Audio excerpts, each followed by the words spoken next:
Liquidity is just getting started. I mean, the Fed pivoted in Q4. They didn't call it that, but it is what it is. They call it reserve management, but it's really just QE. They're printing money. They went from letting their balance sheet run off to expanding their balance sheet. 40 billion a month, and that's just the beginning. And as Lynn says, it's she calls it the gradual print, which I accept. I mean, 40 billion a month is only 480 on a balance sheet of 6.5 trillion. That's still modest, but I think the gradual print's going to morph into the big print. I think the reason that's going to occur is that we're back at the point at which money is really tight, and there's all kinds of signs of that. The Fed didn't want to cut rates in the fourth quarter.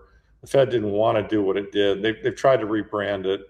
They made it seem like, oh, it's no big deal. This is just reserve management. It's not really printing money, but it's printing money. And so, you can smell the big print coming. I think it's highly likely it'll come this year.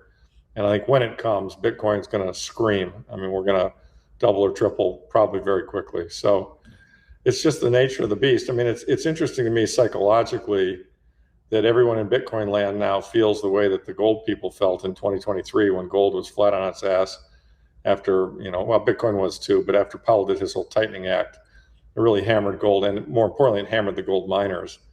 And so we were all walking around pretty beat up, wondering if it's ever going to work. And of course, just give it a little bit of time, and it's worked in spades. I mean, gold mining indices, my fund, et cetera, everything's up 150% plus in 1 year.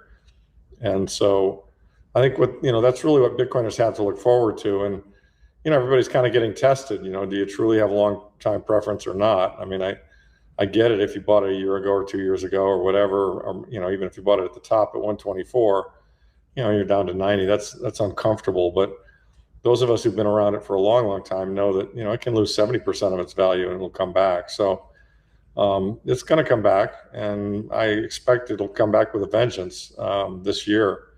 By the way, it also makes MicroStrategy just an unbelievably compelling buy. And I find it hilarious that everybody's, shitting on Saylor and hating Saylor, and, all the people who got sucked into these, Bitcoin treasury companies and lost a lot of money are very angry at the narrative that some of the high profile influencers used, this Bitcoin per share metric that they promoted as a kind of a perpetual motion machine, which it wasn't.